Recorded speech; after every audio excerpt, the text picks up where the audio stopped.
Hello, welcome to the American Business Podcast. I'm Kevin Devecioglu, your host. I'm welcoming you episode 84 in our season 3 in the American Business Podcast.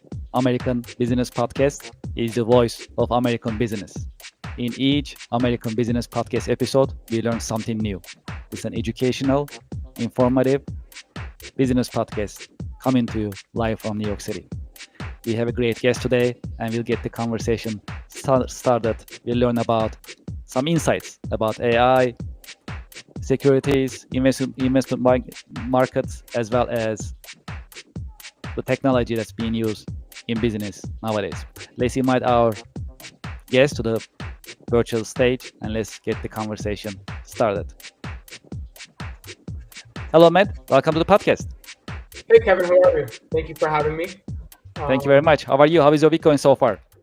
Week is going great. It's Friday. It's sunny out. Can't complain. Yes. Happy Friday. Happy Friday. Thank you so much for being with us in your busy schedule. I appreciate you having me. Thank you. It's a privilege to be on the show with you. Pleasure is all mine. Thank you very much. We are looking forward to this episode to talk about various subjects. And why don't we get started with introductions? Would you please introduce yourself and your organization briefly to our audience and to our listeners? Fantastic. So my name is Med Yaqub. I lead marketing at Trade Desk. I'm the director of marketing at Trade Desk Securities.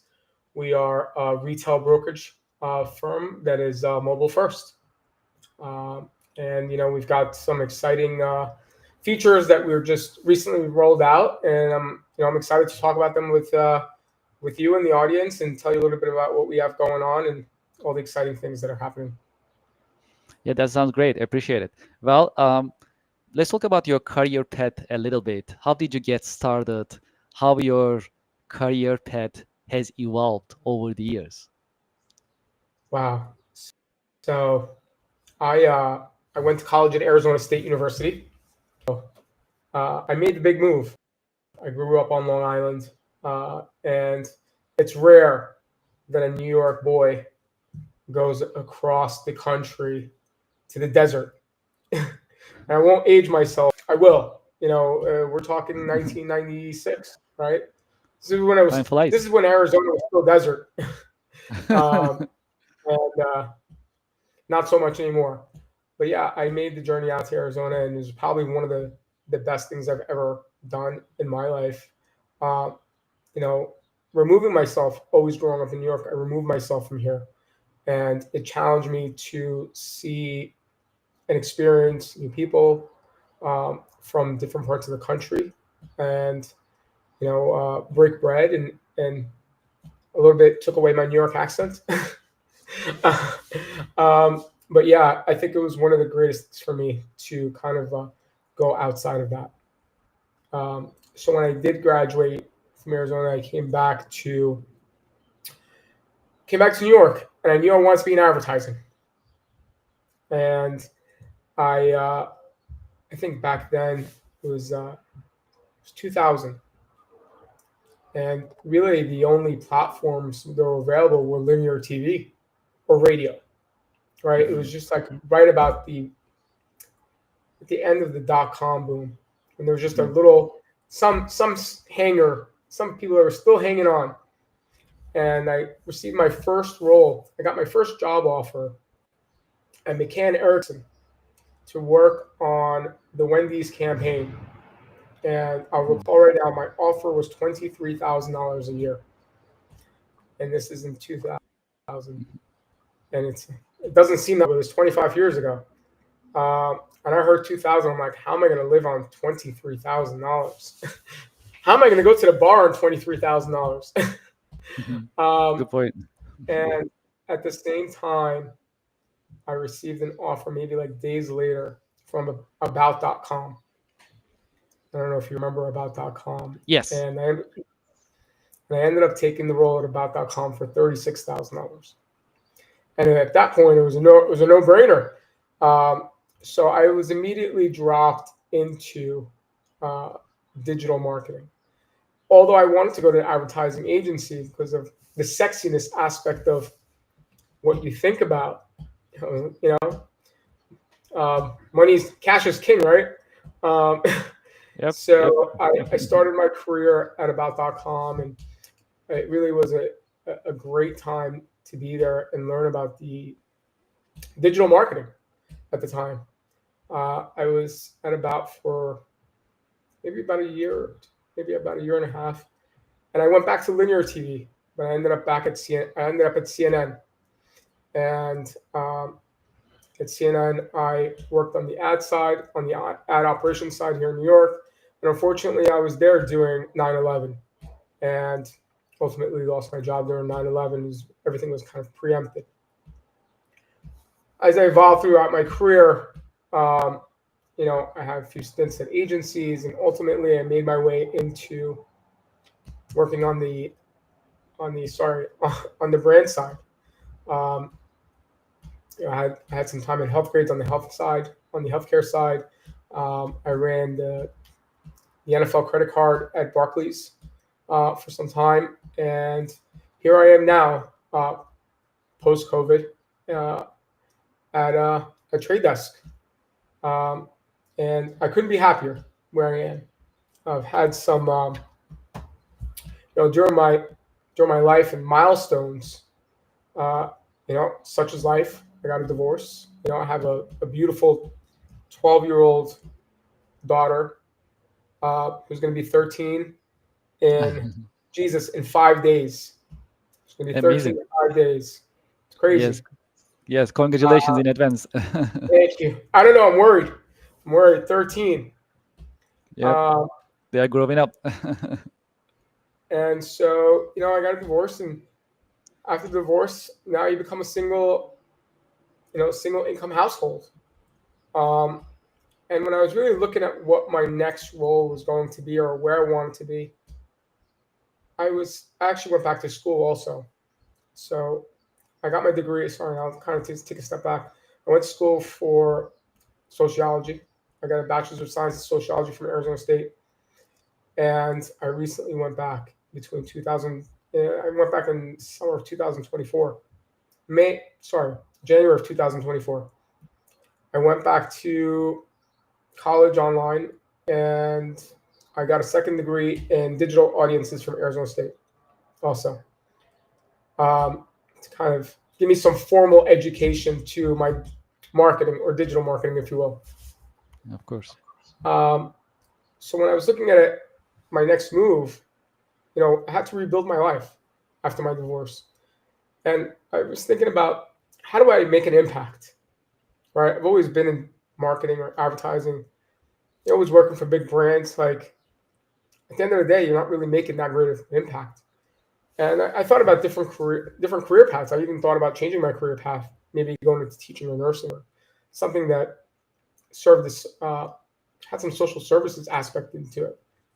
And I came across, I was very specific, um, intentional in what my next role was going to be. And Trade Desk happened to be very close to my home, their office location. It happened to be in a pivotal time, a milestone in my life where I needed to rebuild my financial state. First to admit, there was times where I was careless with my money, um, and now I had to be serious about it. And Trade Desk really made sense to me in terms of a company that was in its infancy, where I would have the greatest impact, in terms of building their marketing and helping really shape uh, the voice and the infrastructure, and where the fruits of my labor would be immediately have an impact and be seen. And to this day, I think it's one of the best decisions I've ever made. I work with a great team, great leadership, and very, intentional with what they're looking to accomplish. Uh, and it gives me the opportunity to be on platforms like this and represent Trade Desk, which I'm very happy to do. I appreciate it. Well, can you tell us about your work on daily basis? What are the challenging and exciting parts of your work on daily basis? So I'm a single person marketing team. I have obviously the support of my team. We're a global company, so we have an office in Hong Kong where our product team is, and they're a great team. So some of the challenges are very often I find myself late up at night because my 9 a.m. is their 9 p.m. and their 9 p.m. is my 9 a.m. And I immerse myself in work. Sometimes I'm up late, but it's part of it's a labor of love, um, and that's I wouldn't even say it's a challenge. I don't think if I did it, if I minimized it, I would not have the relationships I have with colleagues that are across the world that I've never met. That I feel like I have an intimate relationship with because we speak so often. And when I joined the company, a lot of people used to not have cameras on, and I insisted cameras would be on because when cameras are on, people are paying attention. Um, and that was great for me. I was also, in a way, uh, lobbying to stay working from home. So if everybody got to see each other's faces, in office didn't really happen.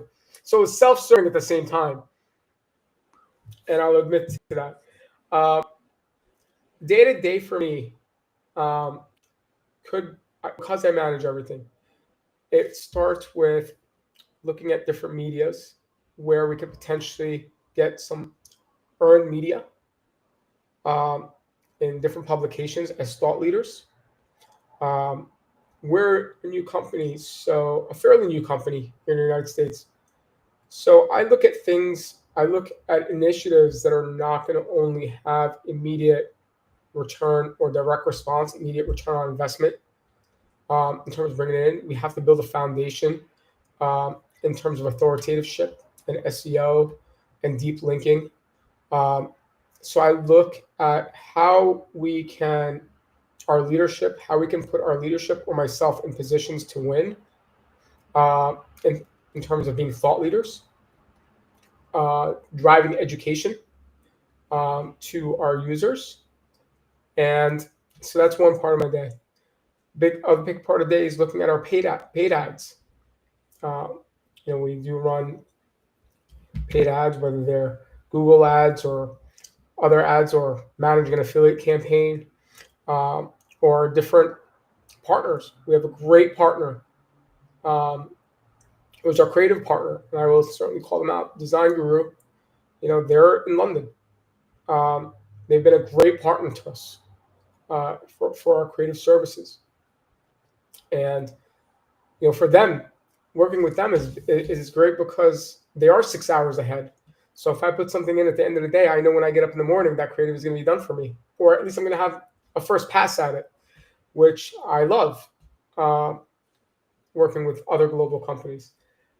So it goes from creative to looking at SEO, putting us in positions to win.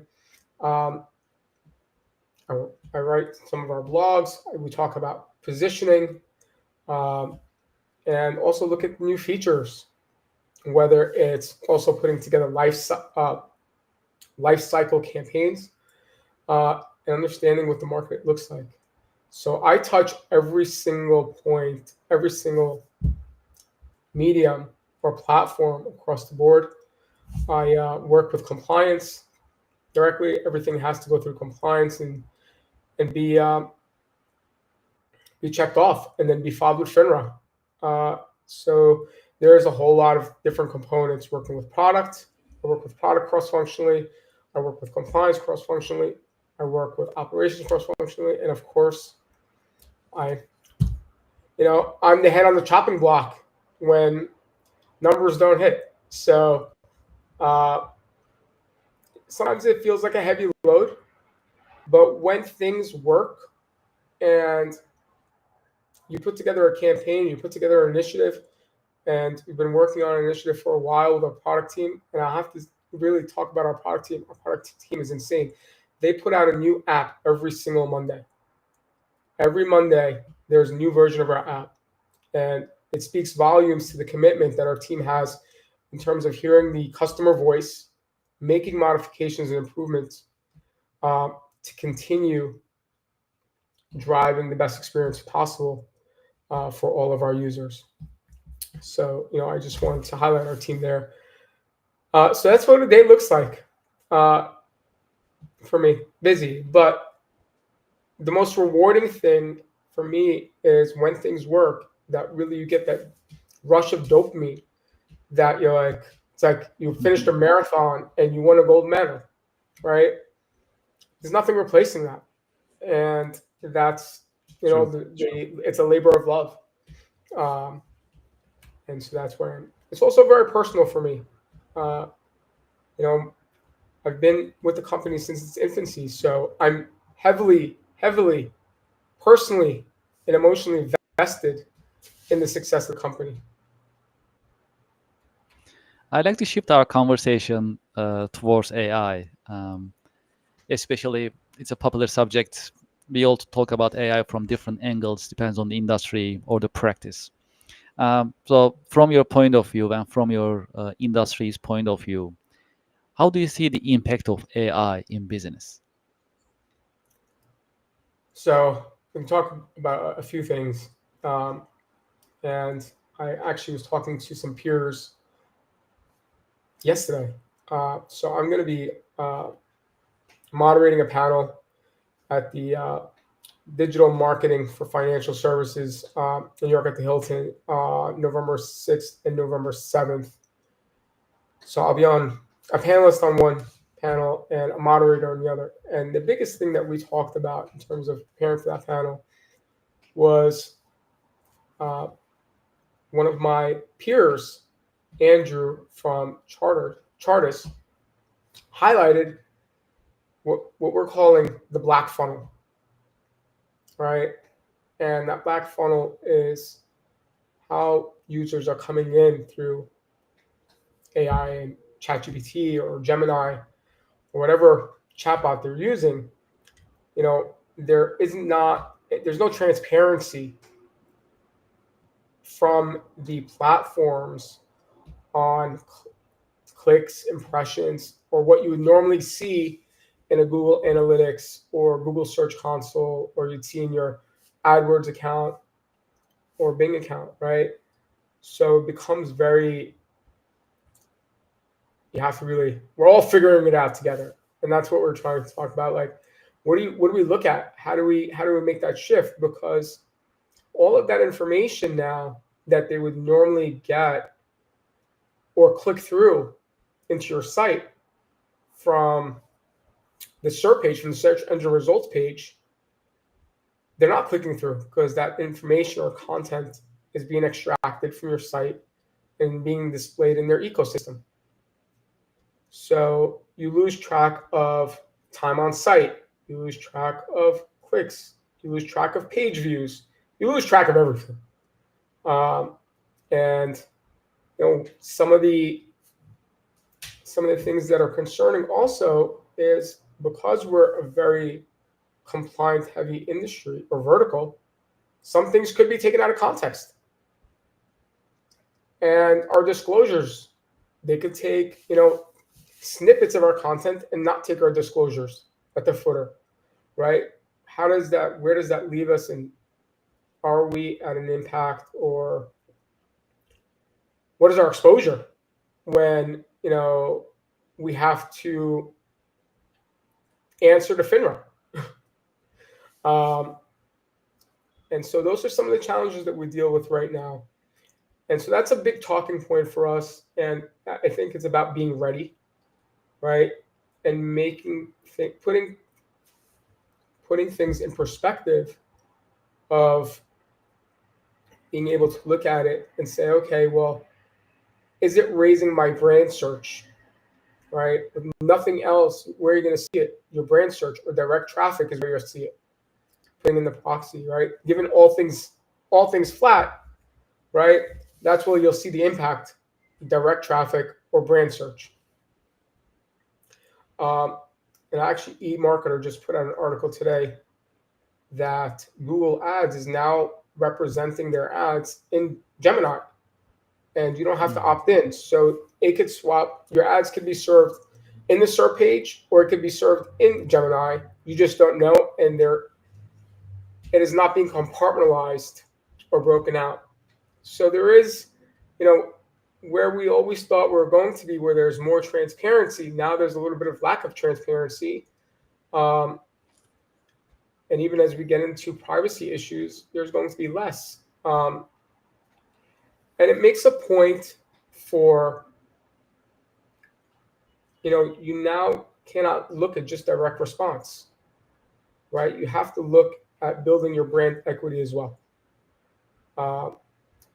Because as those clicks reduced and customers are not consuming, customers, investors, whatever it is that you're selling, for us, it's investment products.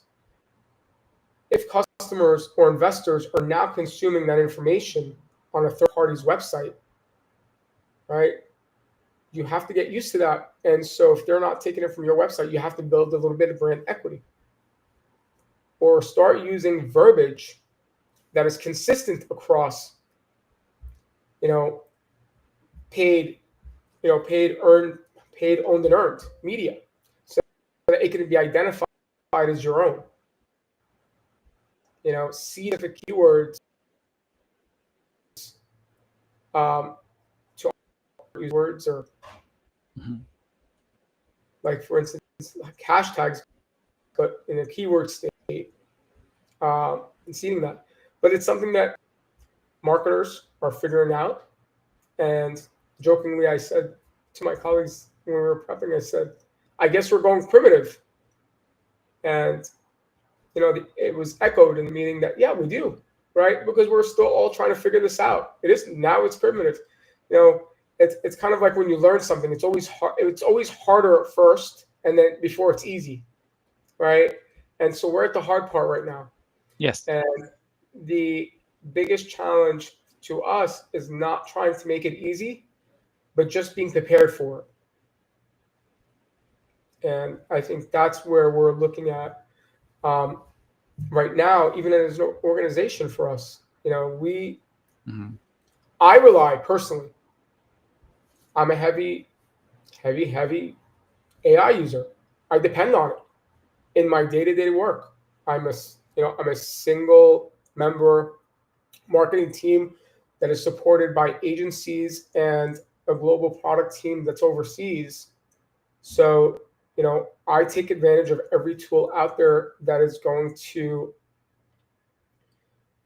make me work faster, smarter, and not duplicate efforts. And that has worked for me. So I feel, with that being in play, it's really important to only, embrace it for usage in terms of how is it going to optimize your own work schedule, but also preparing for how it's going to affect your end user customer, right? How do we prepare for it internally? I think it was actually last night, I did a Google Gemini course. And one of the takeaways for me was the training sets, right? And hallucinations. Like, when you're using these, these LLMs and these agents, you have to really understand what you're using it for and what were the training sets that were used, right? Because it could skew one way or the other. Yes. And if it's only been trained on good, it's only going to know good. It's not going to know any of the bad. It can't identify it. Yes. It all depends on the data. Right. So the data has to be equivalent in terms of negative and positive data. There has to be an equilibrium of both. There has to be statistical significance, right? Because without statistical significance, you're going to have anomalies. There has to be back testing, right? And are there restrictions? Are there guidelines that restrict you from looking at specific things? And when you look at it, and that's why it was when customers or investors are using outside platforms to make investment decisions, like you really have to have some level of knowledge to understand, own personal knowledge to understand, are the answers and the prompt results that I'm getting, do they look right? And believe it or not, I think it was last week, ChatGPT made a mistake on 6 plus 6 for me, right? Like a simple math problem.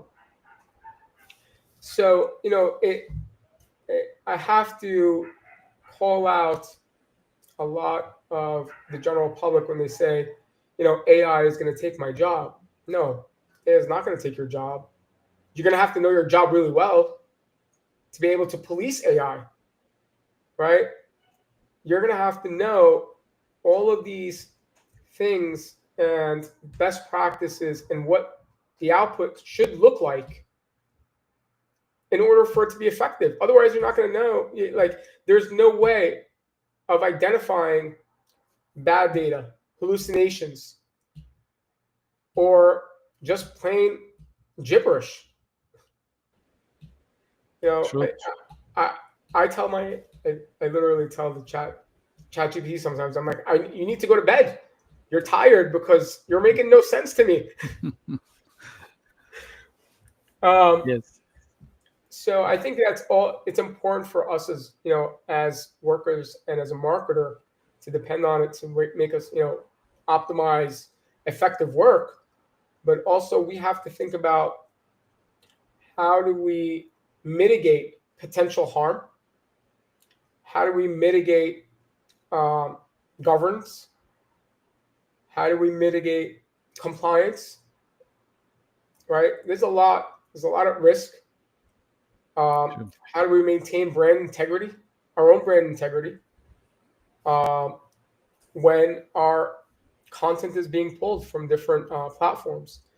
So it's very disruptive.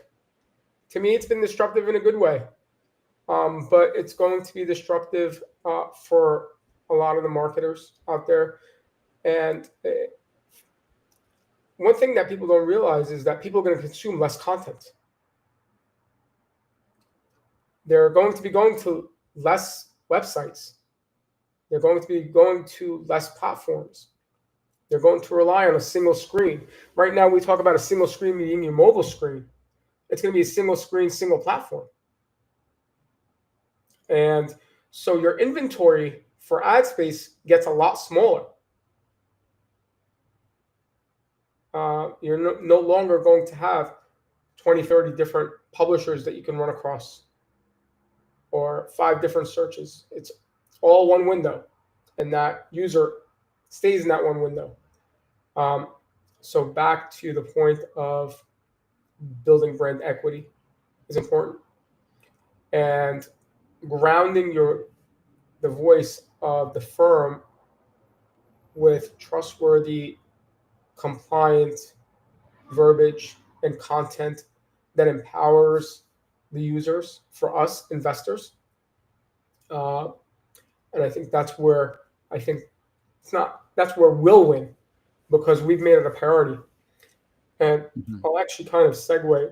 I'm sorry, I feel like I'm driving the conversation. I'm going to segue a little bit into, one of the coolest features that Trade Desk has rolled out. And I'll personally speak to it. I used to use ChatGPT for investments, right? I would take my numbers, I'll take my investments, and if maybe I'm feeling feisty today and I want to buy some options, right? Maybe I want to gamble today a little bit, and I'll look at companies that have earnings coming out in the next couple of days, and I'll start flirting with different scenarios.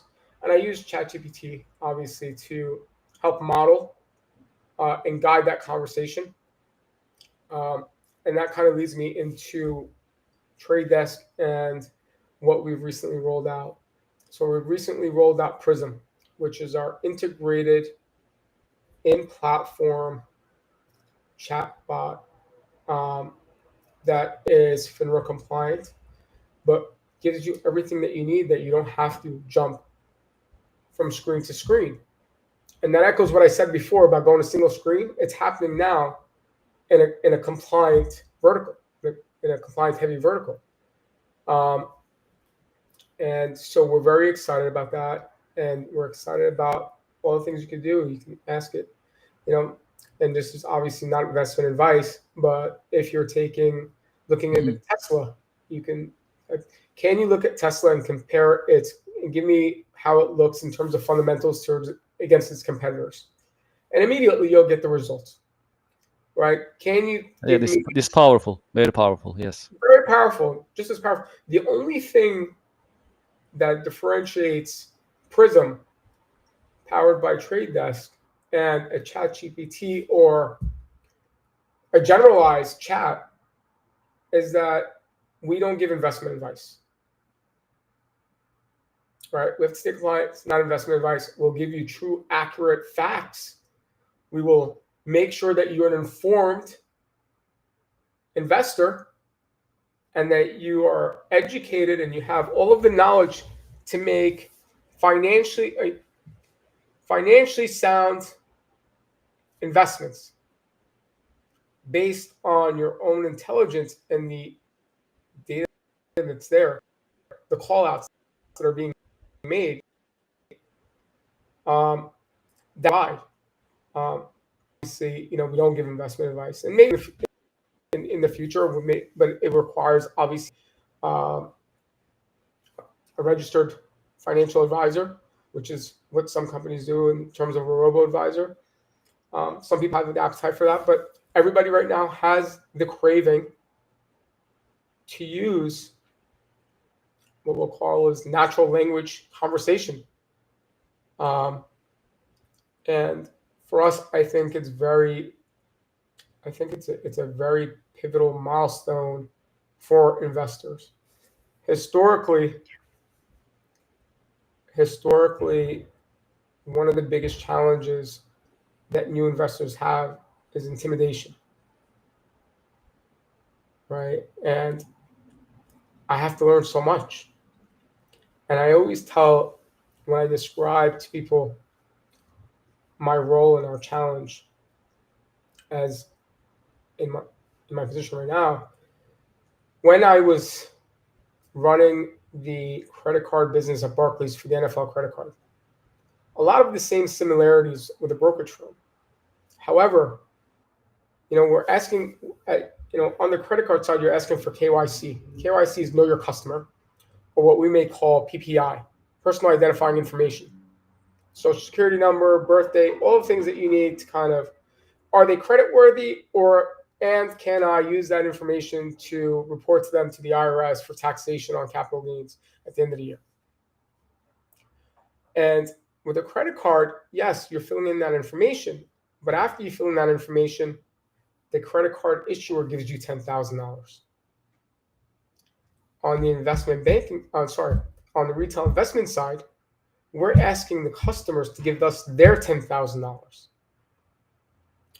And so, and I'm just making that number up. It could be any number, but whatever, the call out or the conversion is, sometimes it took years for these people to save. And the idea of, and if you're looking at middle America, the idea of giving an online company or online bank the only $5,000 I have, when I don't know anything about investments, but I know it's something that I should be doing. That's a tough pill to swallow, right? You have to have brand trust. You have to have, authoritative voice in the space. And I'll even speak to it that I can put myself in the shoe. Like, if I give them my $5,000, how fast would I be able to get it back in case of an emergency, right?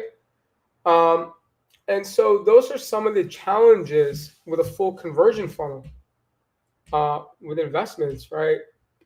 I got to get them to register. I got to get a customer to give us their KYC or PPI and open a brokerage account. Then I got to get them to fund the account. And then we don't make any money unless they actively trade. Because if they sit idle on the deposit, might not even have the cash. We monetize it very little in terms of interest, but probably the operational costs surpasses the revenue intake from the interest level on money just sitting there flat.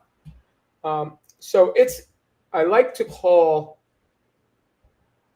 our customers our partners, and I'll say that from the perspective of we're in it together, right? We don't make any money as an organization unless the investor invests their money, takes action, whether they get smarter and start making some options trading, or they're using margin, right? They got to be an active investor for us to make revenue or generate income or generate revenue from it. I'm glad you mentioned that. It's because we have actually a vibrant audience, and most of our audience are actually business minded. And started a couple of weeks ago. We start talk about actually Bitcoin as well as investment opportunities in general, informationally as well. So we got really good feedback from our audience. Also, you mentioned about how important it is to actually have the relationship with the client, knowing the client, understanding their position, and then taking the conversation from there on, and seeing the client as a partner, just like you mentioned, is actually a very important piece of information, especially for our audience, to understand the dynamics in your business when you are working with your clientele. That's a great insight. But also you mentioned about AI, and your insight about AI is also critical. So that's the most popular subject nowadays that we talk about in the American Business Podcast, AI. And you mentioned about AI from your point of view, because when we talk about AI, everyone talks about it from different angle, but your insights are also very informative. I truly appreciate it. And I just want to echo that. I use it. I'm gonna expose I use it for everything. Like I've got like 16 different chat windows open. I have one that is trained on compliance, one that's trained on like checking my work for blogs, one that's trained for putting together testing recipes for ad campaigns, one that is for my own. I'm in the middle of writing a book, and so I use it for ideation and documenting. I use it for everything, right? Mm-hmm. And because I've started using it differently, and I challenge your audience to not look at AI chat as a search window or an FAQ, but start utilizing it conversationally, right? Because when you start engaging with AI conversationally, that's when you start getting smarter. That's when you start getting challenged. That's when you start pushing the envelope and opening up ideas that you normally may not have insight into, but now you're being pushed to think about. Because maybe the outputs are maybe over your pay grade. And so now you know something new. And then it identifies a hole that you never thought about. And be like, oh, I need to fill that hole.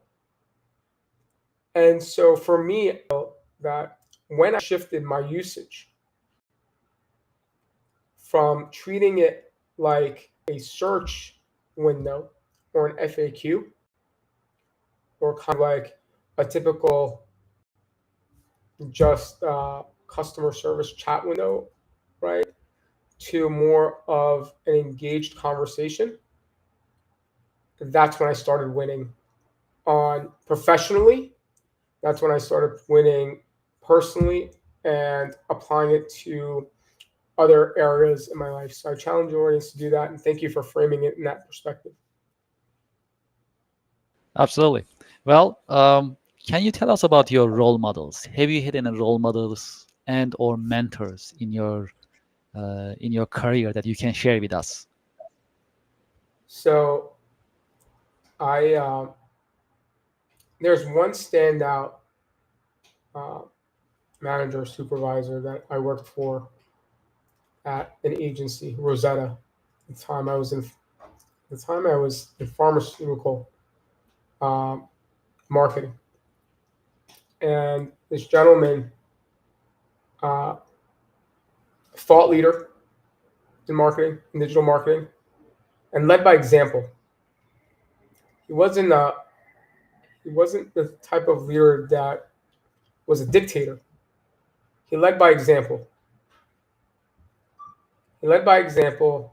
He put me in positions to challenge myself and win. Right. He welcomed uh, learning opportunities where things didn't go my way. Or I may have done things not to best practices, or I'm talking. This is I was fairly a junior person at the time, and he exemplified what a true leader was.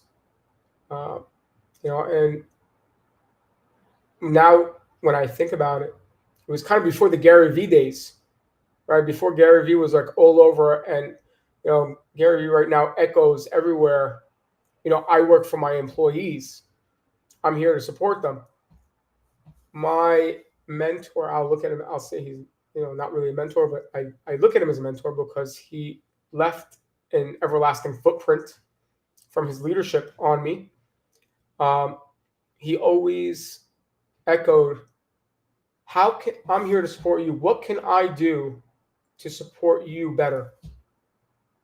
I work for you. And having a leader that says that to you makes you feel valued. It makes you feel like you can't lose. You can't lose because I have leadership on my side. I can't lose because I have executive sponsorship that is leading by example and not dictating, right? And to me, that's very powerful. It's very powerful, and um, it shows growth, right? And emotional intelligence that they take the spotlight off themselves and put it on you, and they leaders like that really understand what teamwork is, because if I win, everybody wins, right? If I win, he automatically wins also. So highlighting the people that work for you and the workforce is really important. And so kudos to that you know that gentleman. um, if he ever watches this, Hopefully he will. an Ohioan from Cleveland, Ohio. Well, that's good. Well, we have the national business podcast, so there is a chance that he may watch. So it's good. Can you tell us about your book? So yeah, my book kind of didn't start as a book. So as I said, I'm a divorced father, and unfortunately, through the years, my divorce with my ex-wife had been semi, what we call, amicable, depending on the day. Um, and in recent couple of years, not so much. And so I've been on the unfortunate side of having to experience, parenting time that's been uh, interrupted or obstructed. And I've been on the side of experience, heavy gender bias in the court systems, um, which I know would not be acceptable for me, becomes acceptable for the female gender. And I've become grounded in the only way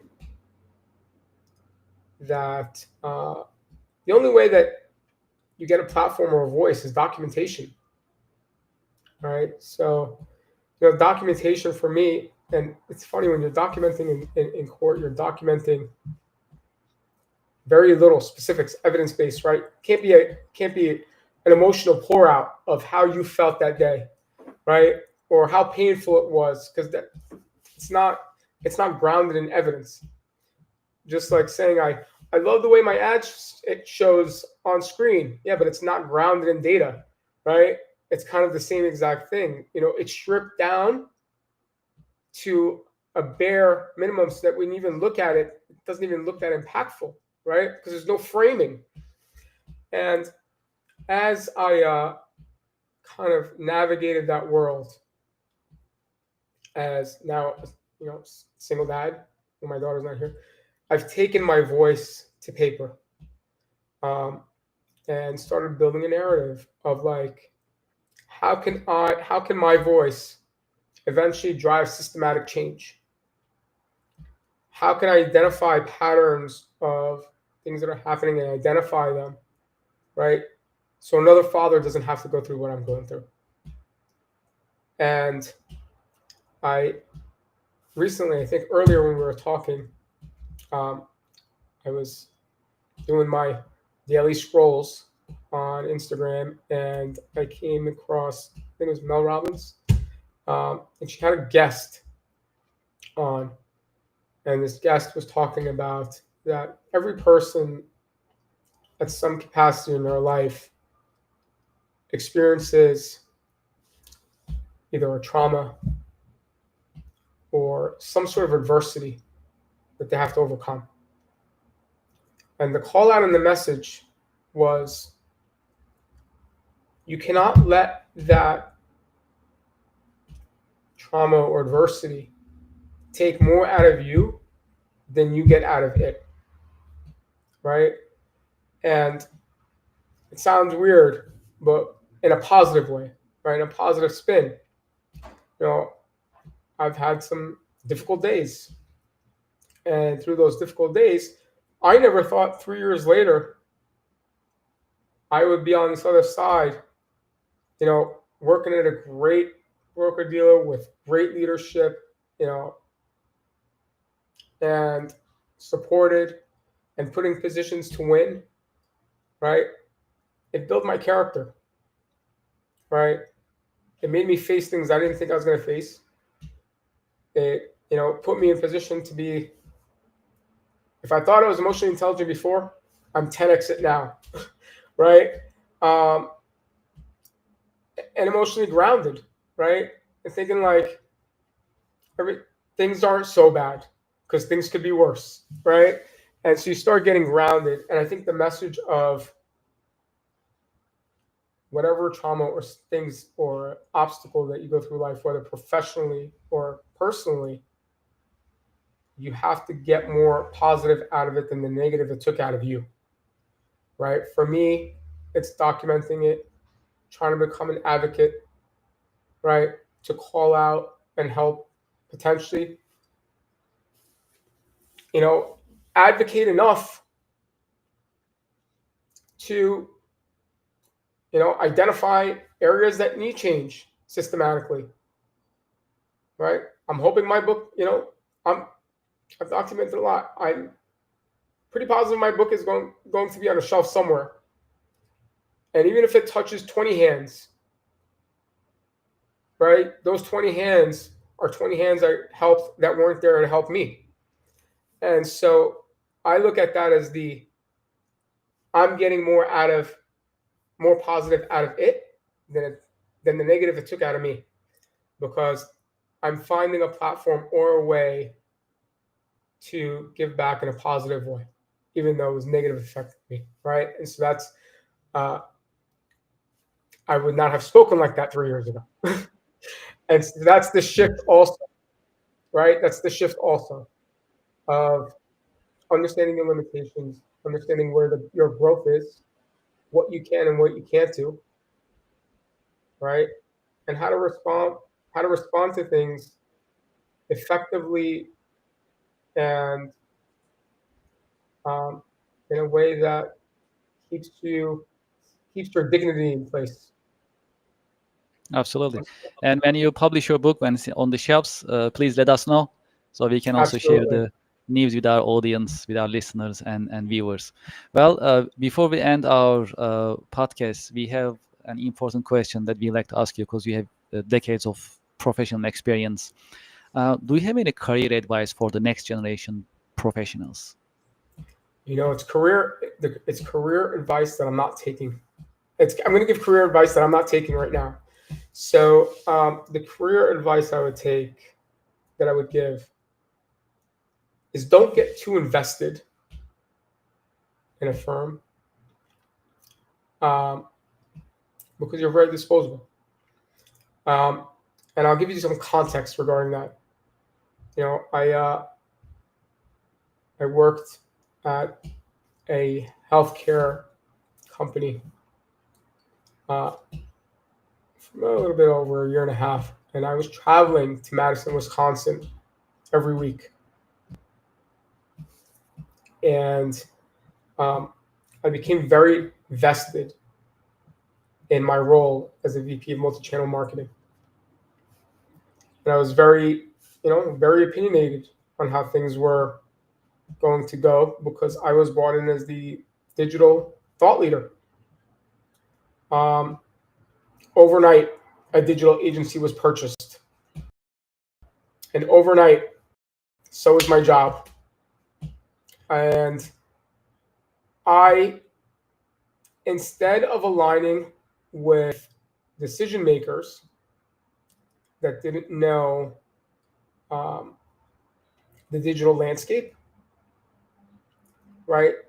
They, um, I was grounded in my thought leadership and best practices, but that really got me nowhere, right? I was grounded in like how we building the best practice possible for the firm internally, and I put too much weight into my investment into the firm, and ultimately did not, you know, I didn't reap any awards. I ended up not being aligned with certain stakeholders, and ultimately, a company was bought overnight, and I was gone overnight. Um, and I'll say it's not advice I'm taking right now for myself because I'm, as I called out before, I'm heavily emotionally tied to trade desk, right? So I'm not even taking, it's advice I'd give, but advice I'm not practicing.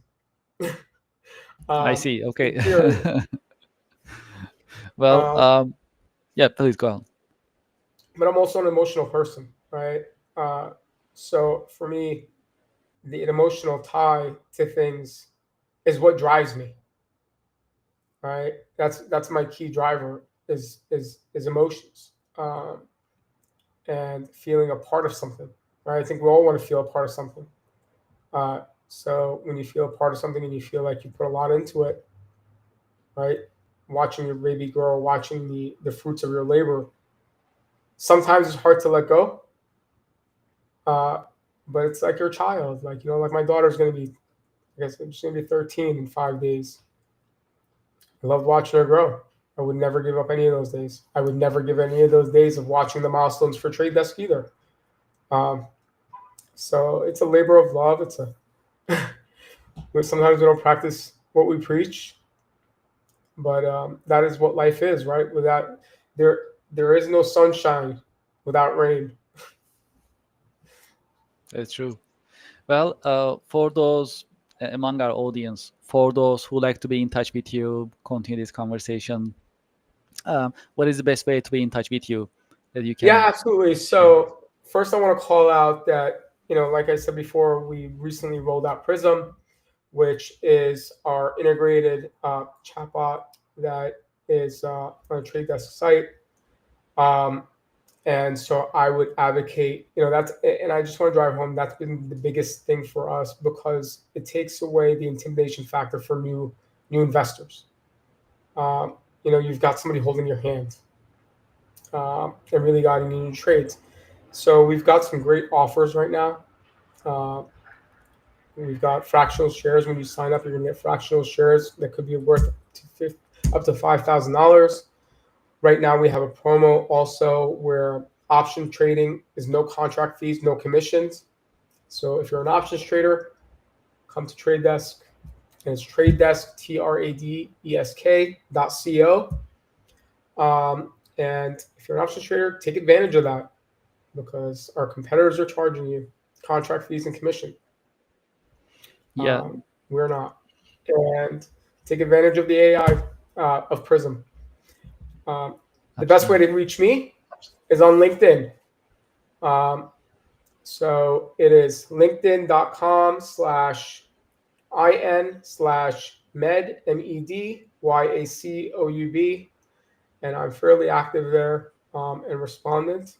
And just want to kind of piggyback that. I'll also be Digital Marketing Financial Services Summit at the Hilton next week, November 6th and 7th.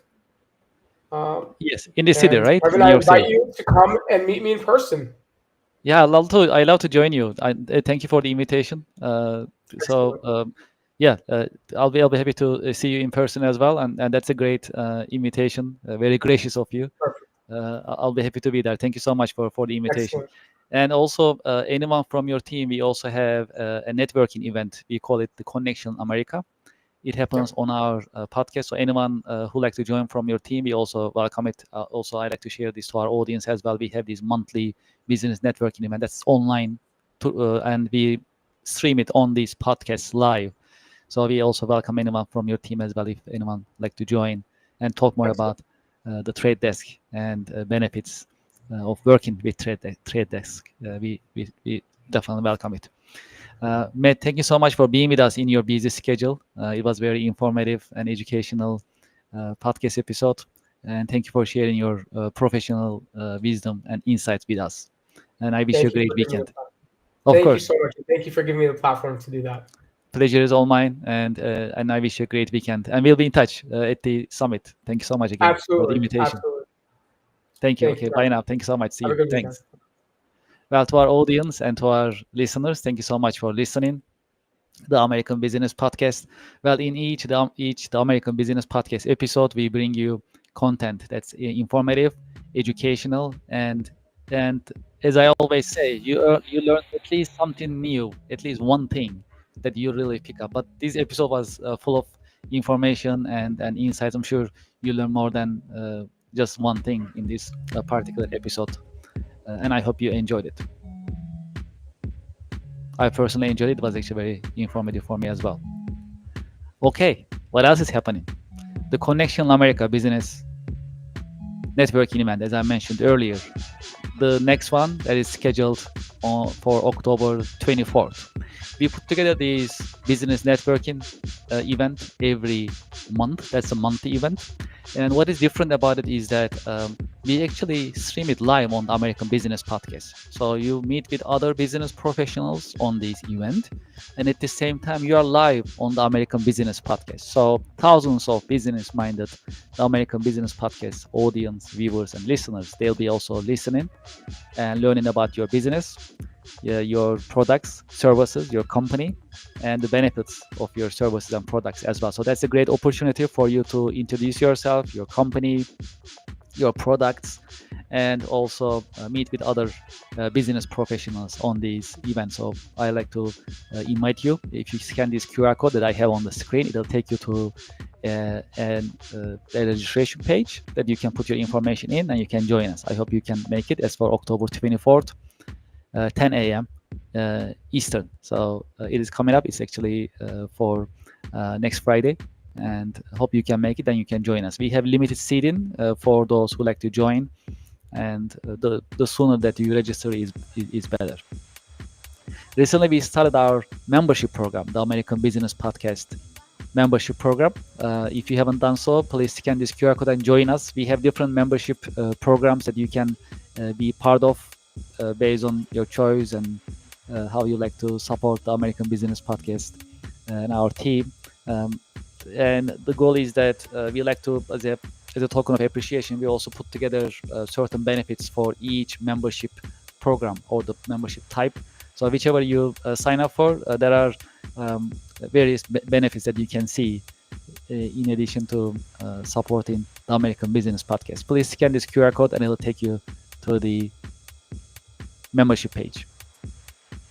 Okay, let's talk about our sponsors, and I like to invite you to visit Ms. Excel's website. If you like to learn Excel and other Microsoft business software products in a fun and enjoyable way, consider Ms. Excel. If you scan this QR code, it'll take you to their website, and you can learn more about their services, their courses. You can also pick the one that you're interested, and before you check out, make sure you add the discount code ADP2025. It'll give you a discount, and you'll enjoy Ms. Excel's courses in a fun and enjoyable way. And they teach Microsoft systems, Excel, and other Microsoft business software systems as well.